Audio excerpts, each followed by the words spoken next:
नमो अरिहन्ताणं नमो सिद्धाणं नमो आर्याणं नमो वज्राय नमो लोये सवसाहूणं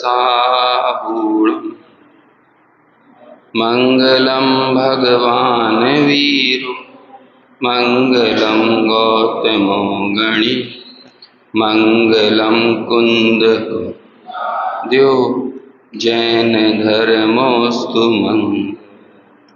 सर्वमङ्गलमाङ्गल्यं सर्वकल्याणकारकं प्रधानं सर्वधर्माणां जैनं जयतु साक्षी जैनं जयतु साक्षी वन्दितु सर्वसिद्धे ध्रुवमचलमणोमं गतिं पत्ते वोच्छामि समयपाहुड मृण्मोऽसुधकेवली मणिनम् नमः समय साराय स्वानुभूत्या च कासते चित्स्वभावाय भावाय सर्वभावांतरच्छेदे। समय सार की गाथा 5 पर चर्चा चल रही है। आचार्य देव ने इस पूरे ग्रंथ को लिखने की जो प्रतिज्ञा की है उस प्रतिज्ञा को यहाँ पर दर्शाया है। एक तरह से जैसे किसी भी व्याख्यान के पूर्व प्रतिज्ञा वाक्य होता है, ऐसी ही ये प्रतिज्ञा की गाथा है। और कल हमने ये कहा भी था कि इस ग्रंथ की हर एक गाथा में हमें आचार्य के संकल्प को और इस प्रतिज्ञा को स्मरण में रखना चाहिए कि ये ग्रंथ यदि किसी कारण से लिखा है तो उसका एकमात्र कारण, एकमात्र प्रयोजन यदि कुछ है तो वो यही है कि एकत्व विभक्त आत्मा दिखना चाहिए। ऐसे एकत्व विभक्त आत्मा को दर्शाते हुए आचार्य जगत के जीवों से ये निवेदन भी करते हैं कि मैं जब दिखाऊं तो आप उसे अपने अनुभव से प्रमाण कर लेना, और यदि कहीं कुछ चूक हो जाए, चाहे वो चूक मुझसे हो चाहे वो चूक आपसे हो, लेकिन उन दोनों ही स्थितियों में छल ग्रहण मत करना। तो इस तरह अपनी संपूर्ण सामर्थ्य का प्रयोग करके आचार्य यहाँ पर हमें ये एकत्व विभक्त आत्मा दर्शाने जा रहे हैं। उन आचार्य के निज वैभव की चर्चा हम कर रहे थे और हमने उसमें 3 पॉइंट देखे थे। कौन कौन से 3 पॉइंट हैं वो? पहला है आगम का सेवन, युक्ति का अवलंबन, और तीसरा पर अपर गुरुओं का उपदेश, है ना। फिर इन तीनों, ये तो हमने शॉर्ट में विशेषण बोल लिए, लेकिन जो मूल टीका यदि हम देखते हैं तो वहाँ पर आगम की विशेषताएं बताई हैं कि आगम कैसा है कि वो समस्त लोक को प्रकाशित करने वाला है, स्यात् पद से मुद्रित है, स्यात् पद की मुद्रा वाला है ना, और ऐसा शब्द ब्रह्म वो आगम है और उसकी उपासना से ये निज वैभव का जन्म हुआ है। दूसरे विशेषण में युक्तियां कैसी हैं कि जो जितने समस्त एकांतवादी मत हैं उन सब मिथ्यावादी एकांतवादियों की बात को निराकरण करने वाले हैं। सर्वथा एकांतवादियों की अति निस्तुष और निर्बाध युक्तियां हैं। निस्तुष यानी लोक में अपन बोलते ना, दूध का दूध और पानी का पानी कर दे, ऐसे ही होता है कि तुष मांस, अनाज और छिलके को अलग अलग कर दे, तो उसके लिए ऐसा प्रयोग होते हैं निस्तुष कि जो छिलके को अलग कर दे, ऐसे झूठ को अलग कर दे, सत्य को टिकाए रखे, है ना, अनेकांत को टिकाए रखे, ऐसी युक्तियां हैं, उनका अवलंबन लिया है। और तीसरा विशेषण था परापर गुरुओं की परंपरा, उपदेश। पर गुरु सर्वज्ञ और अपर गुरु हमारे गुरु पर्यंत, हमारे गुरु मतलब आचार्य कुंद कुंद के गुरु पर्यंत जितने आचार्य मुनिराज साधु गुरुजन हुए हैं उनके माध्यम से जो उपदेश प्राप्त हुआ, जो आशीर्वाद मिला है, उसके माध्यम से ये निज वैभव का जन्म हुआ है। उन गुरुओं की चर्चा करते हुए एक बात कही, कैसे हैं परापर गुरु? कि वो नहीं परापर गुरु हैं तो, लेकिन कैसे हैं कि वो ज्योतिषी वास्तु शास्त्र वगैरह बताते हों, है ना, कि वो लोगों को ये समझाते हों कि मकान दुकान कहाँ बनाना, कैसे चलाना, कैसे तुम्हारी दुकान ज़्यादा चलेगी, धर्मशाला कहाँ बनाओ, ये सब बताते हैं। कैसे हैं वे गुरु? उन गुरुओं की विशेषता भी बताई थी। निर्मल विज्ञान घन आत्मा में अंतर निमग्न रहने वाले, ये पर गुरु की भी विशेषता है और अपर गुरु की यानी गणधरों से लेकर अन्य आचार्य उपाध्याय साधुओं की भी विशेषता है। मुनिराजों की एकमात्र विशेषता यदि कोई होती है, और मुनिराज में देखो अरहंत भगवान भी आते हैं, क्योंकि मुनियों के जो भेद होते हैं ना, उसमें स्नातक मुनि भी होते हैं। तो वो कौन कहलाते हैं? स्नातक, परा स्नातक समझ लो कौन है सबसे टॉप पर पहुंचे हुए मुनि कौन है? अरहंत भगवान ही है। हम बोलते भी हैं गुरु भी वही हैं, जय जय नाथ परम गुरु हो। तो ये परम गुरु कौन है? गुरु तो हो गए कौन? गुरु तो कौन हो गए? बाद के जो हैं अन्य छदमस्त 12वें गुणस्थान पर्यंत मुनिराज, और परम गुरु कौन हो गए? जो अरहंत भगवान है वो। तो ऐसे उन पर गुरु और अपर गुरुओं के उपदेश से ये निज वैभव का जन्म हुआ है। अंतिम विशेषण अपन पढ़ते हैं, उससे पहले एक बार फिर गाथा का पाठ करेंगे। कल भी अपन को गाथा पढ़ना चाहिए था लेकिन नहीं पढ़ी थी। चलिए बोलता हूं मैं यहां से। तम एयत विहत्तम दाए हम अपनो सविहवेण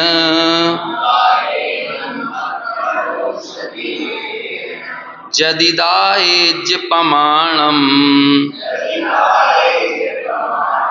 चुक्के छलम घे तवम। पद्यानुवाद। दर्शाऊं एक विभक्त को आत्मा तने निज विभव से, दर्शाऊं तो करना प्रमाण न छल। देखिए यहां पर एक चीज और एक तरफ आपका ध्यान आकर्षित करेंगे कि आचार्य ने यहां पर निज वैभव में जब परापर गुरुओं की बात की तो सर्वज्ञ से जोड़ने की बजाय यदि वो ये कहते कि मैं जो बात कह रहा हूं ना ये सीमंदर भगवान से मुझे प्राप्त हुई है, और कुंदकुंदाचार्य के बारे में तो पता ही है कि सीमंदर ऐसी जो भी प्रमाण हमें प्राप्त होते हैं उनसे ये बात जाहिर होती है कि वो विदेह क्षेत्र गए थे और सीमंदर भगवान की देशना उन्हें मिली थी।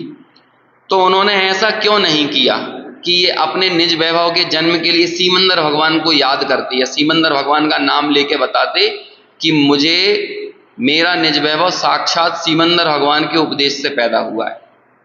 क्या समस्या आती है?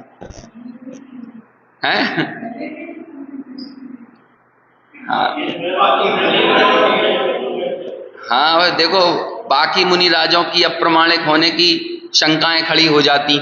देखो वो सारी बातें यहाँ पर दी हैं, मैं पढ़ के बताता हूँ आपको। ये अनुशीलन में ये प्रश्न उठाया कि जब आचार्य कुंद कुंद को सीमंदर परमात्मा के दर्शनों का साक्षात लाभ प्राप्त हुआ था और उनकी दिव्य ध्वनि सुनने का लाभ भी मिला था, तो फिर उनकी देशना को आचार्य अमृतचंद्र ने भगवान महावीर की आचार परंपरा से क्यों जोड़ा?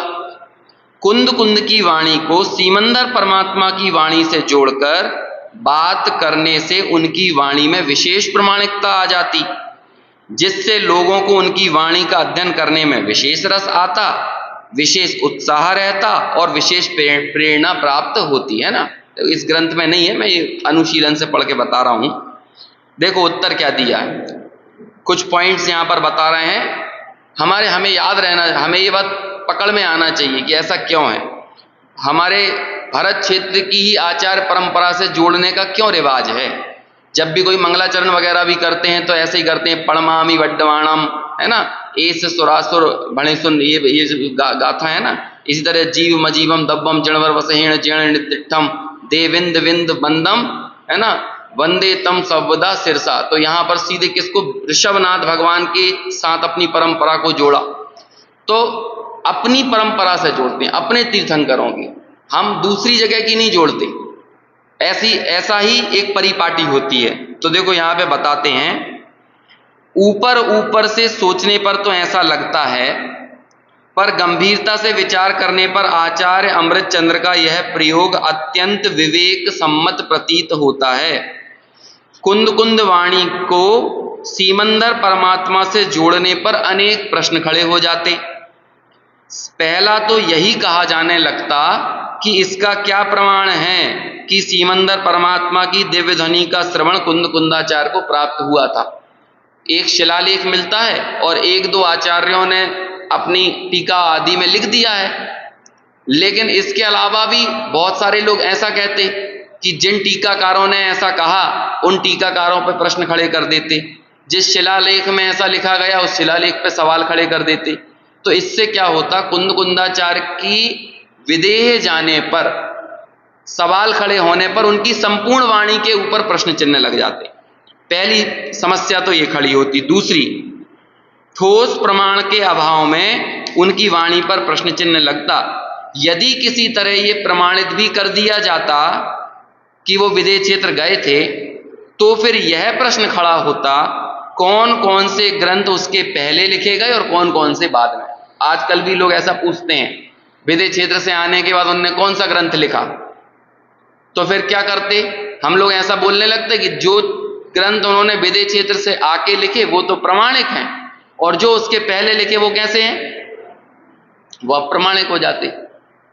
पांचों परमागमों में एक पंचास्तिकाय परमागम में जयसेनाचार्य ने टीका में लिखा है कि ये ग्रंथ जो है, मतलब ग्रंथ के पूर्व में, कि विदेह क्षेत्र से सीमंदर भगवान की वाणी सुनकर आए हुए कुंद कुंदाचार्य के माध्यम से ऐसे इस पंचास्तिकाय ग्रंथ का जन्म हुआ। तो अब अकेला पंचास्तिकाय ग्रंथ कोई कहने लगते कि ये अकेला लिखा गया है विदेह क्षेत्र से आके।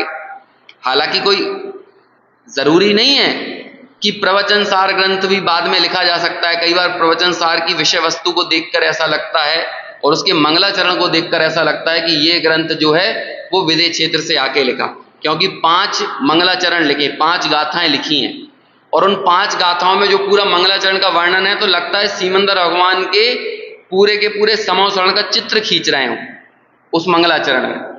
लेकिन इससे कुछ फर्क नहीं पड़ता है कौन सा ग्रंथ बाद में लिखा और कौन सा ग्रंथ पहले लिखा।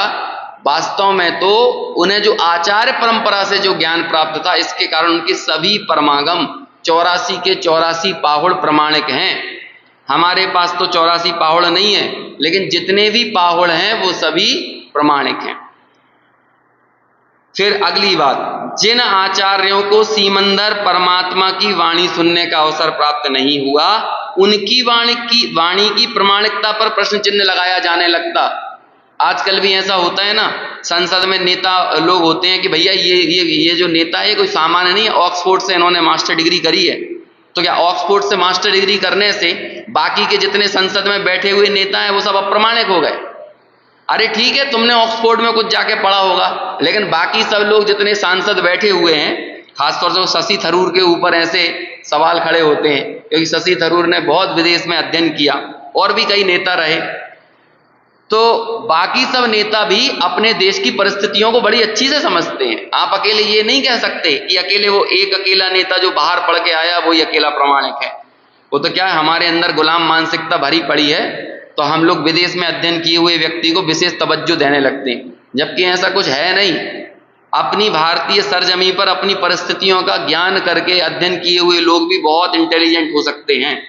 और पूर्व में ऐसे उदाहरण मिलते हैं, हमारे जो दादाजी और परदादा वगैरह जो रहे थे वो तीसरी चौथी पास आउट रहते थे, लेकिन उन्हें कैलकुलेटर और एआई की जरूरत नहीं पड़ती थी ब्याज निकालने के लिए, गुणा भाग करने के लिए। लेकिन आजकल छोटी चीजें करने के लिए वो एआई की मदद और कंप्यूटर की, मोबाइल की मदद ली जाती है। तो अब बोलो बुद्धि का बारदाना कौन का निकल रहा है ना। तो मतलब कहने का अभिप्राय यह है कि कोई कहां से जाकर पढ़ा, इससे जैसे ज्ञान के स्तर को आप पता नहीं कर सकते, ऐसे ही आचार्य परंपरा में किसने किनकी बात सुनकर आया, इस कारण से उनकी प्रमाणिकता विशेष हो जाती हो, ऐसा नहीं है। निश्चित तौर पर कुंद कुंदाचार्य तो प्रमाणिक हैं, लेकिन अन्य आचार्य भी प्रमाणिक हैं। क्योंकि उन सबको भी अपनी आचार परंपरा से, जो कि आचार परंपरा महावीर भगवान की परंपरा में थी, उससे उन्होंने ज्ञान अर्जित किया है, इसलिए वे सभी भी प्रमाणिक ही हैं। फिर हाँ, एक और बात यहां पढ़ते, सीमंदर परमात्मा के दर्शन एवं उनकी वाणी का लाभ मिलना महान सौभाग्य की बात है, पर उसमें आचार्य कुंद कुंद को कुछ नया ज्ञान प्राप्त हुआ था, ऐसी कोई बात नहीं है, क्योंकि सम्यक दर्शन और सम्यक ज्ञान तो उन्हें पहले से था ही। छठवें सातवें गुणस्थान की भूमिका के योग्य सम्यक चारित्र भी था, तो सीमंदर परमात्मा के दर्शनों के बाद भी इससे अधिक कुछ उनको हुआ तो नहीं था। बोलो, सम्यक दर्शन सम्यक ज्ञान सम्यक चारित्र तो पहले से ही था, तो जब सम्यक दर्शन सम्यक ज्ञान और सम्यक चारित्र था, तो जिसके बल पर सम्यक दर्शन हुआ, ऐसी देशना का लाभ उनके जीवन में पहले से था या नहीं था? तो सीमंदर भगवान के दर्शनों से क्या हुआ?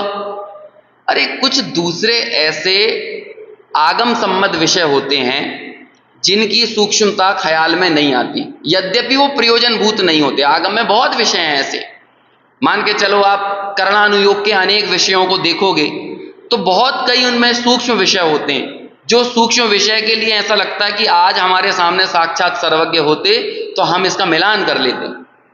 तो आचार्यों को यही ये चीज छटपटाती है, परेशान करती है, जो भी उनकी भूमिका के अनुसार चारित्र है और जितनी कमजोरी है, उन्हें ये तो परेशान करेगा नहीं, अरे इस महीने बिल्कुल कोई कमाई नहीं हुई है ना, जैसे दुकानदारी करने वाले लोगों को होती है कि लड़की की शादी करना है कि बेटे को काम धंधे से लगाना, ये टेंशन तो होगी नहीं। जैसी लोग गृहस्थी में आम लोगों को जो समस्याएं और टेंशन परेशानी होती है, तो आचार्यों के जीवन में जो संजुलन कषाय विद्यमान है, उसके कारण से यदि थोड़ा बहुत उनके परिणाम विचलित होते भी होंगे तो किस बात में, उन्हें यही लगता होगा कि आज हमें साक्षात सर्वज्ञ भगवान मिले होते, या फिर मान के चलो श्रुत केवलियों का समागम ना हो तो अन्य आचार ऐसे सोचते कि कोई द्वादशांग के पाठी मुनि होते, ऐसे हमारे गुरु होते, हमें उनका सानिध्य मिलता तो हम इस विषय की शंका उनसे दूर कर लेते। लेकिन प्रायः ये सभी प्रश्न करणानुयोग से जुड़े हुए विषयों में खड़े होते हैं। द्रव्यानुयोग यानी सम्यक दर्शन की विषयभूत जो विषय वस्तु है उसमें कोई शंका नहीं रहती, क्योंकि यदि उसमें शंका हो जाएगी तो शंका नाम का दोष खड़ा हो जाएगा, और शंका दोष खड़ा होने पर क्या होगा? सम्यक दर्शन रहेगा कि चला जाएगा? सम्यक दर्शन ही टिकने वाला नहीं है। तो ऐसी ही शंका कुछ कुंदकुंदाचार्य को खड़ी हुई, और उस शंका के निवारण करने के लिए कई तरह की किंवदंतियां मिलती हैं। कुछ में कहा जाता है कि उन्हें देव लेकर चले गए थे, कुछ में कहा जाता है कि वे स्वयं चारण रिद्धि से वहां चले गए थे, कुछ में ये कहा जाता है कि जो शुभ तेजस नाम का जो पुतला था है ना, वो वहां जाकर आया था। ऐसी अलग अलग बातें सामने आती हैं, लेकिन आचार्य कुंद कुंद कहते हैं मेरा निज वैभव या हमारे समस्त आचार्यों का निज वैभव किसी विशेष तीर्थंकर, किसी विशेष आचार्य के कारण ग्रहित नहीं है, ग्रहण नहीं किया है, बल्कि ये तो उस मूल परंपरा से ही हमें अर्जित हुआ है, जिसके माध्यम से इस पूरे भारत क्षेत्र में ज्ञान की, वैराग्य की, सम्यक दर्शन के विषय की, आगम की ये परंपरा प्रवाहित हो रही है। समझ में आया ना? तो ऐसा वो निज वैभव में पर अपर गुरुओं के उपदेश में हमें ये एक विशेष बात समझना चाहिए। देखो अब अपन यहाँ पे आखिरी वाला पॉइंट इसका पढ़ते हैं, पेज नंबर 14 पर। पुनः वह कैसा है, नीचे से 5वीं या 6वीं लाइन होगी, जो टीका लिखी है ना, मिल गया? अनुग्रह पूर्वक उपदेश जिससे निज वैभव का जन्म हुआ है, इसके बाद वाली लाइन है ना, पुनः वह कैसा है। अब देखो कितना अच्छा विशेषण, शॉर्ट में तो हम बोल देते हैं अनुभव से, स्वानुभव से, लेकिन वो स्वानुभव कैसा है? निरंतर झरता हुआ, स्वाद में आता हुआ जो सुंदर आनंद है, उसकी मुद्रा से युक्त प्रचुर संवेदन रूप स्वासंवेदन से निज वैभव का जन्म हुआ है। कैसे निज वैभव का जन्म हुआ? कौन का निज वैभव? कौन का निज वैभव की चर्चा चल रही है? आचार्य कुंद कुंद के, है ना? जो आचार्य कुंद हमें एकत्व आत्मा बताएंगे ना, तो कहते हैं सुनो, उन आचार्य कुंद ने अकेले आगम के जरिए आपको ये बात नहीं बताई, उन आचार्य कुंद ने अकेले युक्तियों का अवलंबन लेकर ये बात नहीं बताई, उन्होंने अकेले परापर गुरुओं के उपदेश से ये बात नहीं कही, बल्कि निरंतर फील कर रहे हैं वो इसे, उनके एहसास से होकर गुजर रही है ये बात। कौन सी बात? कि मैं तो एकत्व विभक्त आत्मस्वरूप वाला ही हूं, ये ही मेरा वास्तविक स्वरूप है। क्योंकि मैं उसको महसूस कर रहा हूं, तब जाकर आपको भी वो बात उतनी ही पुख्ता तरीके से, प्रामाणिकता से और वजन के साथ बता पा रहा हूं। हाँ, सेल्फ अटेस्टेड है ना। अभी तक जब तक वो आगम से थी तब तक कैसा था? तब तक तो कैसा था कि वो उस पर स्यात् पद की मुद्रा थी, है ना। लेकिन यहां पर कह रहे हैं अब यहां पर अनुभव की भी मुद्रा है। देखो अब डबल, कई बार ऐसे डॉक्यूमेंट्स मांगे जाते हैं कि नहीं, कि जो कि गैजेटेड ऑफिसर से भी अटेस्टेड हो और अपना भी अटेस्टेड हो, ऐसा बोलते हैं कि नहीं। तो इसमें क्या होगा, दो बातें आ गई। कभी भी हम जब कभी कोई फॉर्म भरते हैं तो उसमें नीचे लिखा होता है कि उक्त दी गई जानकारी मेरे अनुभव के अनुसार एकदम प्रामाणिक है, और फिर उस बॉक्स को जब हम टिक करते हैं उसके बाद कोई फॉर्म सबमिट होता है कि नहीं। इससे क्या होगा कि आपने जो जानकारी दी है आप उसे वेरीफाइड किए हुए हो, आपकी मानसिक स्थिति सही है। और आजकल तो कंप्यूटर पे मानसिक स्थिति जांचने के लिए वो आता है कैप्चा कोड, समझ में आया, ताकि जब वो कैप्चा डालो तो ऐसा पता चलता है कि हाँ कोई जीता जागता हुआ स्वसंवेदन करने वाला व्यक्ति बैठा हुआ है। इसे कोई कंप्यूटर नहीं भर रहा है फॉर्म को, बल्कि कौन भर रहा है, वो व्यक्ति खुद भर रहा है। तो उस मिस हैपनिंग को रोकने के लिए वो चीज की जाती है। ऐसे ही स्वानुभव, यानी इस बात को बताने वाला कोई एआई नहीं है, क्योंकि एआई बता सकता है, बाकी चीजों का सहारा तो एआई को मिल सकता है। एआई में आप प्रोग्रामिंग कर दो आगम की, एआई में आप प्रोग्रामिंग कर दो कि तुम्हें ऐसी ऐसी युक्तियों का प्रयोग करना है। एआई समझते हैं ना, आर्टिफिशियल इंटेलिजेंस, आजकल तो सभी समझने लगे होंगे, है ना। फिर कोई एआई में प्रोग्रामिंग कर सकता है परापर गुरुओं के उपदेश की, कि देखो ये आचार्यों की और इन ज्ञानियों की परंपरा है, तुम्हें आगे कोई भी बात एनालिसिस करके इसके हिसाब से देना है। लेकिन एआई एक काम नहीं कर सकता है। क्या नहीं कर सकता है? स्वानुभव की मुद्रा एआई पर नहीं लगी है, और गारंटी ले लो आने वाले 100 साल बाद भी नहीं लगेगी। वो कभी नहीं होने वाला है ना, वो स्वसंवेदन कभी नहीं होगा। एआई कभी भी सुख दुख को महसूस करने वाला नहीं है, वो हमेशा निर्वेदक रहेगा। परमार्थ वचनिका का वो शब्द याद है कि नहीं?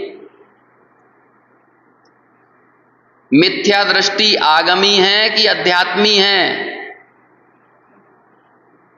सबसे पहले पढ़ा था मैं, तो 1.25 साल हो गया उसे पढ़े हुए, इसलिए अपन सब भूल गया। हाँ, मिथ्या दृष्टि, पहले एक पेज में बनारसी दास जी ने आगम और अध्यात्म का स्वरूप बताया, है ना। फिर आगम और अध्यात्म का स्वरूप बताने के बाद फिर पूरी चर्चा आगे बढ़ाई और कहा कि बताओ मिथ्या दृष्टि आगमी है कि अध्यात्मी है? तो कहते हैं दोनों नहीं है। फिर तर्क क्या दिया?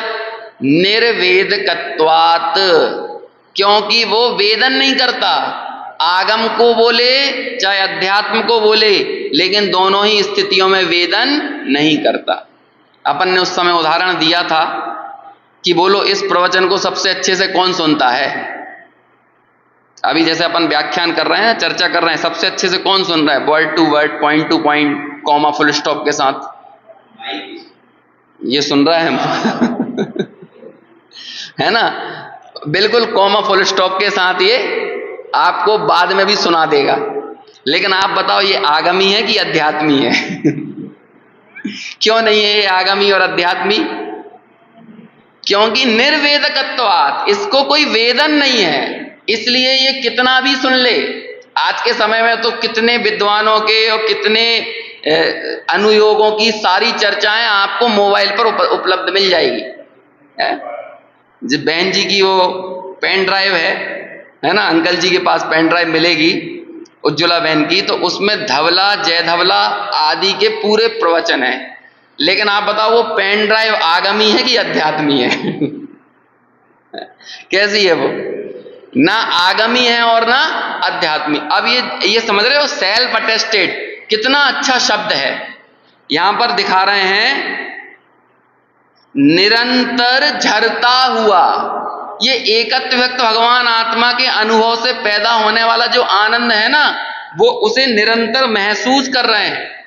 ऐसा कहते हैं कि आचार्य देव ने ये जो ग्रंथ है ना, ये अपनी बुद्धि की कलम से और अनुभव की स्याही में डुबा डुबा के ये ग्रंथ लिखा है। कैसे लिखा है ये ग्रंथ?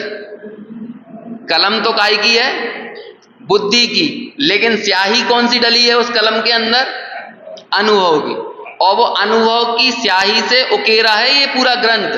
तो इसलिए इसके चप्पे चप्पे में, इसकी पंक्ति पंक्ति में हमें क्या दिखाई देता है? उन आचार्यों का अनुभव। ऐसे वो स्वसंवेदन का जन्म हुआ है, निरंतर झरता हुआ। अब देखो कितना अच्छा शब्द है, निरंतर। कुछ समय के लिए तो इधर उधर होता होगा, अरे ऐसा नहीं है बे मुनिराज। अपनी अभी वहां पर चर्चा चली थी ना कि भाई सेकेंडों में छठा गुणस्थान, सातवां गुणस्थान, सेकेंड्स में। हम लोग तो बाहर देखकर उनकी क्रियाओं से अंदाजा लगाएंगे कि अभी छठवें में होंगे, लेकिन नहीं, उतने में वो सातवें में, स्वसंवेदन में झूलकर सातवें गुणस्थान में शुद्धोपयोग की चरम परिणति को छूकर वे वापस लौट के आ जाते हैं। और इसलिए उसे बोल रहे हैं निरंतर झरता हुआ। जब ये ग्रंथ लिखते होंगे, मान के चलो हम लोग भी यदि एक पेज लिखें तो एक पेज लिखने में 15 मिनट तो लगेगा, और जब ताड़पत्र पर ये ग्रंथ लिखते थे तो थोड़ी सी और मेहनत लगती थी। अब एक गाथा यदि लिख रहे हैं, एक एक पॉइंट पॉइंट, वो कांटे टाइप का कुछ वो होती थी कलम, जिससे ताड़पत्रों पर उकेरी जाती थी चीजें। तो जब वो उकेर रहे होते थे तो कम से कम एक गाथा लिखने में 10 मिनट तो लगे। तो 10 मिनट में ऐसा होता होगा कि वो छठे गुणस्थान में रहे होंगे। अरे उस बीच में वो सातवें में छू के आ जाते थे। तो हमें लग रहा है कि आचार्य ने लिखा अहम एक को खलु शुद्धो। हम जितने जल्दी बोल दे रहे हैं ना, इतने जल्दी लिखते नहीं थे वो, क्योंकि आज के जैसा नहीं था। हमारे को जितना अच्छा पेन मिल गया है, हमें जितने अच्छे कागज मिल गए हैं, अब वो ताड़ पत्रों पर चीजों को उकेरना कोई आसान काम नहीं था। और वो छोटे छोटे अक्षरों में लिखते थे। कई बार वो एक ताड़ पत्र में 6-6, 8-8 गाथाएं आ जाती थी, एक पतला सा ताड़ पत्र। देखा है ना ताड़ पत्र? कभी आप मूड़बद्री वगैरह उधर जाइए, श्रवण बेलगोला, तो वहां पर म्यूजियम में रखे मिलेंगे ताड़ पत्र, और उन पर पुरानी लिखी हुई स्क्रिप्चर मिलेगी आपको, पुराने ग्रंथ मिलेंगे। तो इतने आराम से बारीकी से लिखते थे। उतने में हमें लगा अहम एक को खलु शुद्धो, और इतने में कहो अनुभव में चले गए, और फिर बाहर आकर लिख रहे हैं, है ना, अहम एक को खलु शुद्धो लिम्ब मओ दंसन समग्र। अगली वाली पंक्ति कहां से लिखी? अंदर डूब के आ गए और फिर बाहर आके लिख रहे हैं। तो इसे बोलते हैं अनुभव की स्याही और बुद्धि की कलम, उसके माध्यम से ये ग्रंथ लिखा है। इसलिए उसे लिख रहे हैं कि वो कैसा है निज वैभव। आचार्यों का निज वैभव कैसा है? निरंतर झरता हुआ, निरंतर झरता हुआ। अब क्या कहें इसे? गुरुदेव श्री एक उदाहरण दिया करते थे। 86वें नंबर की गाथा की है ना, प्रवचन सार की 86वीं गाथा, तो उसमें एक शब्द आता है टीका में कि आगम का अभ्यास करने से जो साहृदय जन होते हैं, साहृदय मतलब बहुत अच्छा शब्द है साहृदय। हम सब लोग विकृत हृदय वाले हैं, है ना। अभी जैसे 6 दिन पहले, 5 दिन पहले एयर इंडिया का विमान क्रैश हुआ, 1-1.5 दिन तक अब बड़े विचलित रहे, लेकिन अब सब कोई विचलित नहीं है। अब तो मीडिया को भी वो खबर दिखाने का कोई रस नहीं रहा है, और वो वापस सोनम पर लौटे आई। वो सोनम है ना, वो क्या नाम है, इंदौर वाली। अब वो एयर इंडिया का भी इंटरेस्ट नहीं है उन 250 लोगों के मरने का। अब उन लोगों को भी पता चल गया ये इंसान को तो वही राग द्वेष में मजा आ रहा है। अब वो कितने देर तक वो क्षणभंगुरता का आनंद लेंगे। क्षणभंगुरता से तो कचोट सी आने लगती है, तो ज्यादा वो एयर इंडिया दिखाओगे तो ये देखना बंद कर देंगे। तो इन्हें तो मजा काय में आता है? राग द्वेष में। हाँ, तो वापस राजा और सोनम पर लौट के आओ। ये मीडिया वाले अच्छे से जानते हैं टीआरपी कैसे बढ़ती है ना। क्योंकि मैं भी उस क्षेत्र में हूं, तो मैं बहुत अच्छे से उस मानसिकता को समझता हूं। तो ये मालूम है बिल्कुल। सुबह एक मीटिंग होती है दिन भर के बुलेटिन निकलने से पहले कि आज, फिर सामने वाला कोई व्यक्ति बॉस के सामने 8-10 खबरें लेके आता कि आज हमको कौन सी खबर को फॉलो करना है, तो बता देते कुछ नहीं, ये जो एयर इंडिया वाली खबर है बस चुटकियों में निकाल देना इसको, इस पे 10 मिनट 5 मिनट से ज्यादा नहीं रहना। आज जो 24 घंटे समाचार चैनल चलेंगे उसमें काय का पिष्टपेशन करना है।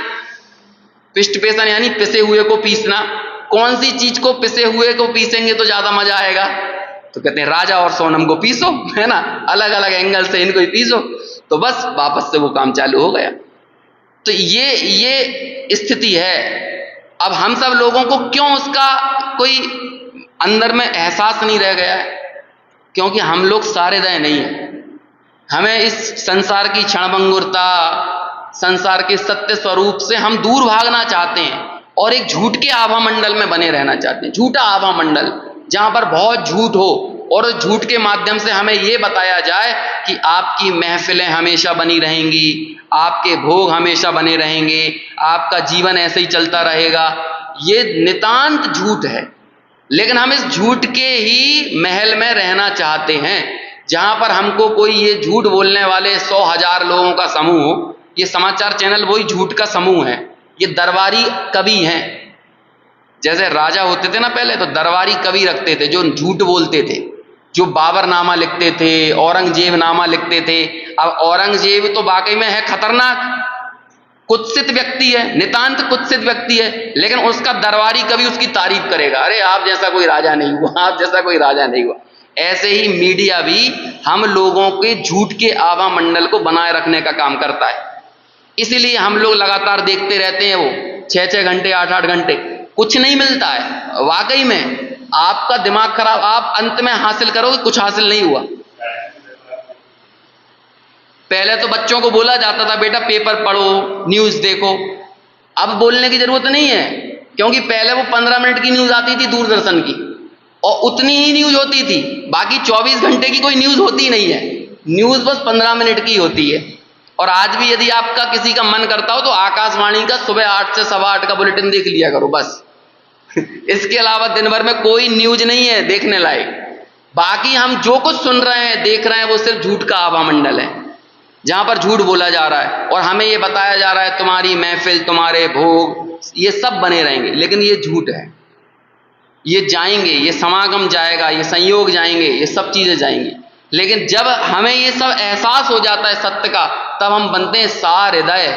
तो वहां पर 86वीं गाथा की टीका में लिखा कि जब सार हृदय लोग, भले लोग, संवेदनशील लोग, जब ये ग्रंथों का, आगम का अध्ययन करते हैं तो उनको आनंद का उद्भेद होता है। आनंद, आनंद का उद्भेद। और आनंद के उद्भेद वाले शब्द पर गुरुदेव श्री कहते थे कि सोनगढ़ के पास में उस जमाने में, जब वो 80s के समय, 70s 80s में, नजदीक में कोई झिर फूट गई थी जमीन में से, और वहां उसकी बहुत चर्चा थी। झिर समझते हो, जहां से पानी निकलता रहता है। लेकिन वो समझ में नहीं आ रहा था कि ये पानी आ कहां से रहा है। तो कई लोग आए, भू जलविद वगैरह जो होते हैं ना, जो लोग थोड़ा इस चीज के विशेषज्ञ होते हैं, उन लोगों ने अध्ययन किया तो उन्हें भी समझ में नहीं आ रहा ये क्यों आ रहा है। और लेकिन लगातार पानी निकल रहा है, 24 घंटे, महीनों तक निकल रहा है, महीनों से पानी निकल रहा है, लेकिन समझ में नहीं आ रहा ये आ कहां से रहा है, आ कहां से रहा है, आ कहां से रहा है। ऐसा होता था। तो ऐसे ही गुरुदेव उस उदाहरण को बताते हुए कहते थे कि ऐसे ही आगम का अभ्यास करने से ऐसे आनंद का उद्भेद होता है कि वो हम बंद करना चाहें ना, ऐसे उस पानी को बंद करना चाहते थे तो बंद नहीं होता था। उसके ऊपर मिट्टी डाल दो, सीमेंट भर दो, यदि सीमेंट भर दी जाती तो सीमेंट को तोड़ देता था, मिट्टी भर दो तो मिट्टी को बाहर कर देता था। लगातार निकल रहा है, लगातार निकल रहा है। ऐसे ही आगम के अभ्यास से जो आनंद का उद्भेद होता है वो ऐसे ही होता है कि अब आप बंद करो उसे, अरे आनंद आना बंद हो जाए। सिद्धों के लिए कभी ऐसा करो, अरे बस भी करो, अब भूखे कब तक आनंद लें, अनंत काल से आनंद ले रहे हैं और अनंत काल तक यही आनंद लेते रहेंगे क्या? लेकिन ये स्वसंवेदन की ताकत है, स्वरूपानुभव की ताकत है। और ऐसी ताकत, क्या कहें, विषय सेवन में उस जाति के सुख का अंश भी नहीं है। सविकल्प से निर्विकल्प में जाने की विधि बताई मोक्ष मार्ग प्रकाशक में, जब हमने पढ़ा था रहस्यपूर्ण चिट्ठी के अंदर, तो उसमें एक आखिरी पॉइंट आया था, मैं पढ़ के ही बताता हूं आपको, कहां गए, देखो कैसा है वो आनंद, उस आनंद को हम कंपेयर कर लें। पहले स्लैम बुक भरने के लिए दी जाती थी, तो स्लैम बुक में ऐसा लिखा, एक पॉइंट आता था, हम सब ने भरी है खूब, है ना। आजकल तो चली गई है सब चीजें आजकल तो सब मोबाइल के समय में पता नहीं कितनी सारी चीजें खत्म हो गई, पता ही नहीं है। तो एक स्लैम बुक में एक पॉइंट आता था, योर बेस्ट डे, है ना, योर मोस्ट एंजॉयबल डे, जब आपने सबसे ज्यादा जीवन में एंजॉय किया, आनंद लिया।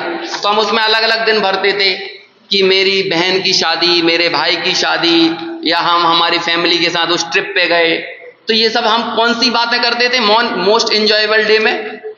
कोई ना कोई विषय सुख की बात करते थे, वही हमारे लिए होता था ना।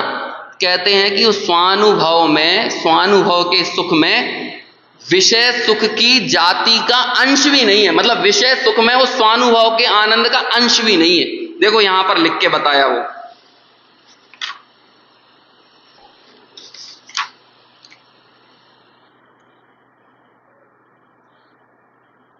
हाँ देखो, जो ज्ञान 5 इंद्रियों व छठवें मन के द्वारा प्रवर्तता था, वह ज्ञान सब ओर से सिमटकर इस निर्विकल्प अनुभव में केवल स्वरूप सन्मुख हुआ। अभी तक जो ज्ञान क्या था, बाहर में प्रवर्त रहा था, अब वो स्वरूप सन्मुख हुआ।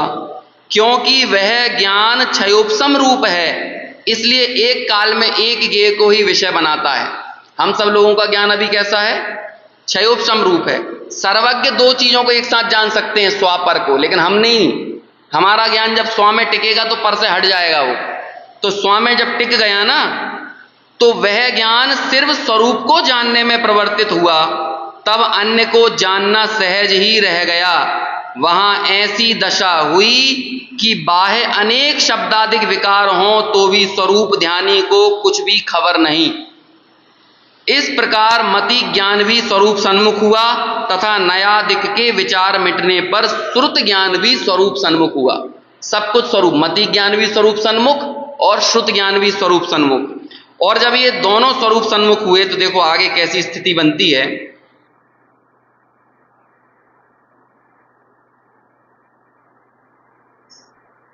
मुझे सिर्फ वो एक पॉइंट आपको पढ़ के बताना है।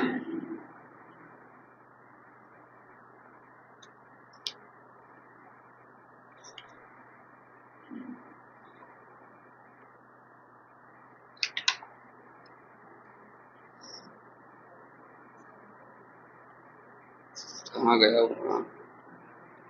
हाँ देखिए, ऐसी विशेषताएं होने पर कोई वचनातीत ऐसा अपूर्व आनंद होता है। ये मैं बात कर रहा हूं, निरंतर स्वसंवेदन में आता हुआ, निरंतर झरता हुआ आनंद। कैसा है वो आनंद? ऐसी विशेषताएं होने पर कोई वचनातीत ऐसा अपूर्व आनंद होता है कि जो कि विषय सेवन में उसकी जाति का अंश भी नहीं है। इसलिए उस आनंद को अतीन्द्रिय कहते हैं। समझ में आया? हम उसे कंपेयर नहीं कर सकते। ऐसा आनंद पैदा होता है, और उस आनंद को बोल रहे हैं निरंतर झरता हुआ। अब क्या कहें, शब्दों की अपनी सीमा है। अब निरंतर झरता हुआ को और कैसे बताएं। चलो अभी इसमें ज्यादा लगे रहेंगे हम, तो हमारा एक ही लाइन हुई है, मुझे ये आज टीका पूरी करना है। देखो आगे बढ़ते हैं। निरंतर झरता हुआ, स्वाद में आता हुआ जो सुंदर आनंद है, उसकी मुद्रा से युक्त प्रचुर स्वासंवेदन रूप स्वासंवेदन से निज वैभव का जन्म हुआ है। अब कहते हैं कि ऐसे उस संपूर्ण वैभव से यों जिस प्रकार से मेरे ज्ञान का वैभव है, उस समस्त वैभव से मैं दिखाता हूं। क्या दिखाता हूं? एकत्वयुक्त आत्मा। अब फिर कहते हैं कि मैं जो यह दिखाऊं तो उसे स्वयमेव अपने अनुभव प्रत्यक्ष से परीक्षा करके प्रमाण करना। और जब मैं ये दिखा दूं ना, तब कह रहे हैं अब आगम से प्रमाण करने की जिम्मेदारी तुम्हारी नहीं है, और आगम से प्रमाणित करोगे तो तुम्हें आनंद नहीं आएगा। तुम्हें तो आनंद तभी आएगा जब हम अपने अनुभव से प्रमाण करेंगे। समझ में आया? अनुभव से प्रमाण करना। और यदि कहीं अक्षर, मात्रा, अलंकार, युक्ति आदि प्रकरणों में चूक जाऊं। देखो, मैं अपने भाव में तो कभी नहीं चूकूंगा, मेरे भावों की पवित्रता तो बनी रहेगी, टिकी रहेगी, लेकिन यदि मैं चूक सकता हूं तो किसमें चूक सकता हूं? अक्षर में, मात्रा में, अलंकार में, किसी युक्ति में। इन प्रकरणों में यदि चूक जाऊं तो छल, दोष ग्रहण करने में सावधान मत होना। जो कि हम लोगों की फितरत होती है कि हम लोग कहीं जाकर इसीलिए बैठते हैं कि देखें गलत क्या बोलते हैं, है ना ये क्या गलती करते हैं। गुरुदेव के यहाँ कई लोग जाते थे सिर्फ यही देखने के लिए कि देखें ये गलती क्या करते हैं, और उनमें से फिर कई लोगों की होनहार अच्छी होती तो गलती देखते देखते उनके ही हो जाते थे। मालूम है, समाज पैसा इकट्ठा करके विद्वानों को देती थी। जो अन्य विद्वान होते थे ना, वो कहते थे तुम सोनगढ़ जाओ और फिर वहां जाके 15 दिन रहो, तुम्हारे जाने आने रहने खाने जो भी खर्चा होगा वो समाज उठाएगी। समझ में आया? और वहां जाकर तुम कमी ढूंढ के लेके आना। ये फैक्ट बात है। मालूम है किसको भेजा था ऐसा करके? हाँ, उत्तम चंद जी सिवनी है ना, उन्हें सिवनी से बाकायदा समाज के विद्वानों ने पैसे इकट्ठा करके भेजा था कि ये पैसा लेके जाओ, तुम्हारी आजीविका की, तुम्हारे परिवार की सब जिम्मेदारी हमारी है, तुम्हारा तो बस एक ही काम है कि वहां जाके कांजी स्वामी की गलती ढूंढ के लाना है। और जब उन्होंने 15 दिन सुना, बुद्धि के तो अच्छे थे, तो भाई एक अच्छे बुद्धिवान विवेकवान व्यक्ति को आप कितने दिन तक गुमराह कर सकते हो? जब 15, 16, 20 दिन रहने पर उन्हें समझ में आया कि भाई बात तो वास्तव में ऐसी है, और पूरे देश में आगम की बात करते तो हैं लोग, लेकिन आगम का ये मूल जो शुद्धात्मा है उसको कोई मानने से इंकार करते हैं, उस बात की कोई स्वीकारोक्ति नहीं है। तो बस धीरे धीरे वो उनके ही हो गए, और फिर बाद में लोगों ने केस चलाए। और वो एक अभी विवेक भैया का एक उदाहरण, एक इंटरव्यू आया था, तो उसमें उन्होंने बताया सैकड़ों केस थे लगाए उनके ऊपर कि उन्होंने समाज का पैसा गबन कर दिया। अब उनके हिसाब से तो गबन ही हो गया ना, हमने तुम्हें कमी ढूंढने के लिए भेजा था पैसा देके, और तुम वहां से आके उनकी खूबी बताने लगे, तो उनके हिसाब से तो भ्रष्टाचार हो गया कि नहीं? ऐसे इतने केस लगाए उनके ऊपर कि उन केसों से निकलते निकलते पूरा जीवन लग गया। पूरे जीवन बस पेशी पेशी होती रही उनकी, कभी इधर इस कोर्ट में जा रहे हैं, कभी उस कोर्ट में, कभी जबलपुर में, कभी छिंदवाड़ा में, कभी कहीं, ये सब काम हुआ। ऐसा आचार्य कुंद भी जानते थे, अमृत चंद्र भी जानते थे कि हो सकता है भाई जब आप समय सार पढ़ो तो आपको वो एकत्व व्यक्त आत्मा तो ना दिखे, उल्टा क्या करने लग जाए हम कि कमी या छल ग्रहण करने में हम बहुत सावधान और सचेत रहें। और फिर इस समय सार के उदाहरण दे देकर बताएं, देखो समय सार में ऐसा कहा है कि किसी जीव को मारने से बंद नहीं होता है, क्योंकि जीव तो अपनी आयु से मरता है। तो ऐसा कर करके हम लोगों ने क्या चालू कर दिया, जो खाना है वो खाओ, जो करना है वो करो, भोग भोगने से भी निर्जरा होती है। बनारसी दास जी ने ऐसी बातें पढ़ी, मालूम है समय सार पढ़ने के बाद वेश्या सेवन करने लगे। बनारसी दास जी की ऐसी स्थिति हुई, चाहे जो खाने पीने लगे। अब भैया वो कह रहा है मैंने इसलिए ग्रंथ नहीं लिखा, ग्रंथ की एक एक लाइन सिर्फ एक काम के लिए है, और वो काम क्या है? एकत्व व्यक्त आत्मा दिखना चाहिए। छल ग्रहण करने में सावधान मत होना। देखिए ब्रैकेट में लिखा है शास्त्र समुद्र के बहुत से प्रकरण हैं, इसलिए यहां स्वसंवेदन रूप अर्थ प्रधान है, इसलिए अर्थ की ही परीक्षा करना चाहिए। हमें अकेले शब्दों में पढ़कर शब्दों में उलझकर नहीं रहना चाहिए, बल्कि उसके मूल अर्थ तक पहुंचना चाहिए। भावार्थ और पढ़ के इस चर्चा को यहीं पूरा करेंगे अपन। आचार्य आगम का सेवन, युक्ति का अवलंबन, पर और अपर गुरु का उपदेश और स्वसंवेदन, यों 4 प्रकार से उत्पन्न हुए अपने ज्ञान के वैभव से एकत्व विभक्त शुद्ध आत्मा का स्वरूप दिखाते हैं। हे श्रोताओं, उसे अपने स्वसंवेदन प्रत्यक्ष से प्रमाण करो। यदि कहीं किसी प्रकरण में भूल जाऊं तो उतने दोष को ग्रहण मत करना। किसी स्थान पर आपको समझाने में कोई चूक हो जाए तो वो दोष ग्रहण मत करना। कहने का आशय यह है कि यहाँ अपना अनुभव प्रधान है, उससे शुद्ध स्वरूप का निश्चय करो। और वास्तव में लोग बाग समय सार को बड़ा मुश्किल और खतरनाक ग्रंथ कहते हैं। लोगों को लगता है इसमें एक तरफा बातें चल रही हैं, लेकिन ऐसा है नहीं। आप जब आगे पढ़ोगे, जब भी आचार्य को ऐसा लगा कि मेरे इस कथन को सुनकर लोगों की ये संभावना है कि इसका गलत अर्थ निकाल लेंगे और वो किसी स्वच्छंदता में पड़ जाएंगे, तो आचार्य ने तुरंत अगली गाथा ऐसी लिखी जिससे वो बात बैलेंस हो जाए। बैलेंस इन द सेंस कि गलत अर्थ तक आदमी ना पहुंचे तुरंत। जैसे कि अभी 6वीं 7वीं गाथा आने वाली है, जिसकी हम कल से चर्चा आगे करेंगे। वो 6वीं 7वीं गाथा पढ़कर एकदम से व्यक्ति के, क्या कहें, जिसने बहुत समय से आगम का अभ्यास किया हो ना, तो या तो उसके पेट में दर्द होने लगेगा है, पेट में दर्द यानी कि हमने सुना तो कुछ और था, अब ये तो कोई अलग ही बात कह रहे हैं 6वीं 7वीं गाथा में।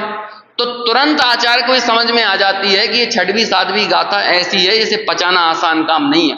तो तुरंत 8वीं गाथा में नयों की बात कर दी कि जो बातें तुमने सुन रखी है ना, वो सब व्यवहार नए से सुन रखी हैं, और व्यवहार नए ने किस लिए वो सब बातें कही हैं, उनका प्रयोजन क्या है, उस प्रयोजन को समझाया 8वीं गाथा में। लेकिन वास्तव में आत्मा का हित, स्वरूप का अनुभव, दृष्टि का विषयभूत आत्मा हमारी दृष्टि में तभी आता है जबकि हम निश्चय के विषयभूत आत्मा का आश्रय करें। तो ऐसे निश्चय और व्यवहार की संधि बताई, और ऐसा कदम कदम पर आपको आगे समय सार में देखने को मिलेगा। अरे ना तो समय सार सांख्य मत की तरफ झुकता है, ना समय सार बौद्ध मत की तरफ झुकता है, बल्कि समय सार ने तो ऐसी सर्व एकांतिक मान्यताओं का खंडन किया है। आगे 8 गाथाएं लिखी और एक एक गाथा में एक एक मत की मान्यता का खंडन किया। अब आप सोचो कि जब इतनी सब बातों का समावेश करके एकदम बैलेंस ग्रंथ जो लिखा गया हो, उस बैलेंस ग्रंथ के बारे में लोग कहते हैं कि ये तो एक तरफा बातें करने वाला है, तो ये तो उनकी नासमझी है। जब आप ग्रंथ का पूरा संपूर्ण अभ्यास नहीं करोगे, किसी एक प्रकरण को पकड़कर बैठ जाओगे, तभी ऐसी संभावना पैदा होती है। अदरवाइज इससे ज्यादा व्यवस्थित, समुचित, समन्वयित ग्रंथ कोई दूसरा नहीं है। तो कल हम समझ लो कि जिस गाथा को समझने के लिए आपको ये जन्म मिला है ना, वो गाथा आने वाली है। आप पूरे जीवन में और कुछ मत समझना, बस अकेली वो 6वीं गाथा समझ लेना, और अकेले वो 6वीं गाथा को यदि समझ गए, पूरा जीवन भी लग जाए उस एक गाथा के मंथन में, उस एक गाथा के चिंतन में, तो भी कम है, एक जीवन कम है। क्योंकि अनादिकाल से यदि कोई चीज समझ में नहीं आई ना, तो वो 6वीं गाथा ही समझ में नहीं आई। और यदि इस 6वीं गाथा को हमने इस भाव में समझ लिया, यदि हमारे चिंतन में वो दौड़ गई, यदि अनुभव में हमारे वो दौड़ गई, तो समझ लेना कि हमारा जीवन सार्थक हो गया। क्योंकि अभी 5वीं गाथा में तो आचार्य ने कहा था, मैं तुम्हें एकत्व विभक्त आत्मा दिखाऊंगा। तो एकत्व भाव विभक्त आत्मा दिखाने के लिए वो 8-10 गाथाओं का इंतजार नहीं कर रहे, बस 5वीं गाथा में प्रतिज्ञा की दिखाऊंगा, और 6वीं गाथा में दिखा दिया। तो ऐसी 6वीं गाथा की चर्चा अब अपन कल से शुरू करेंगे। अभी यहीं पर विराम लेते हैं।